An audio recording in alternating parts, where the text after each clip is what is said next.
ஆதி சதுர்வேதங்கள் ஓதும் பரஞ்சோதியே எங்கள் அச்சனார் கோவில் அரசே. நம்புவோர்க்கு உபகாரி என்பதில் இவரன்றியில் நாட்டில் ஓர் தெய்வம் யார்கான். ஆதி சதுர்வேதங்கள் ஓதும் பரஞ்சோதியே எங்கள் அச்சனார் கோவில் அரசே. சுவாமியே சரணமையப்பா.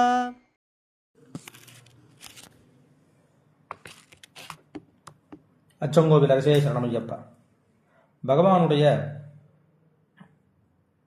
200வது நாமா திருப்பெயர் விஷாலவதே நமஹா. அகன்றுள்ளோனுக்கு நமஸ்காரம். இந்த விஷ்ணு, விராட் ரூபன், விஷாலவான் அப்படிங்கிற இது எல்லாமே இந்த உலகத்தில் பறந்து இருக்கக்கூடிய தன்மையை பற்றி தெரிவிக்கிறது.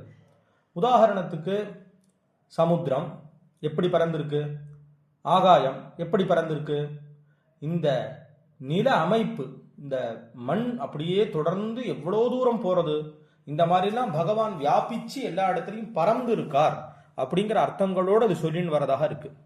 அதில் அகன்றுள்ளவன் அப்படின்னு சொல்லி சொன்னா ஹிருதயத்துல, அவனுடைய மனசுல, விஷாலமான மனசுன்னு சொல்றோம் இல்லையா, சாமுத்திரிகா சாஸ்திரங்கள்ல சொல்லப்பட்ட மாதிரி எந்தெந்த அங்கங்கள் அகன்று, இப்ப கண் அகன்று இருக்கணும் அப்படின்னா அகன்றுனாலும் அழகோடு இருக்கணும். விஷாலாட்சின்னு அம்பாளுக்கு பெயர்.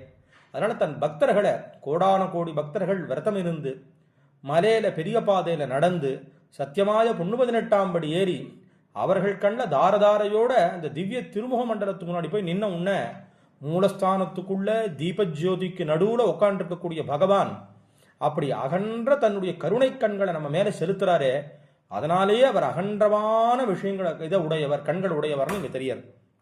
அதனால அகன்று உள்ளவரா இருக்கார். எல்லாரையும் சொல்லும் போது என்ன சொல்லுவோம், நல்ல விசாலமான ஹிருதயம் உள்ளவர் அப்படின்னு சொல்லுவோம். அப்படி பகவான் எல்லார்கிட்டையும் கருணையோட இருக்கார். எங்க எந்தெந்த தேசத்துல எப்பப்படி யார் இருந்தாலும் எல்லாருக்கும் அரவணைத்து கொடுத்து தன்னுடைய அனுகிரகத்தை கொடுக்கிறார். இப்படின்னா இருக்கிறதுனால எல்லா விதங்கள்லயும் அகன்றுள்ளவராக இருக்கார் அப்படின்னு ஒரு அர்த்தம். விஷாம்பதையே நமகான்னும் பாடவேதம் உண்டு இங்க. அதற்கு அரசர்களுக்கு அல்லது வணிகர்களுக்கு தலைவன் அப்படிங்கிறதான அர்த்தமும் அங்க பொருந்துறதாக இருக்கும். அதனால விஷாலவான் எல்லா இடத்துலையும் பறந்து விரிந்து இருக்கிறங்கிற உலகத்தினுடைய அர்த்தத்தையே சொல்லின்னு வரக்கூடிய அர்த்தமாக இது அமையிறது.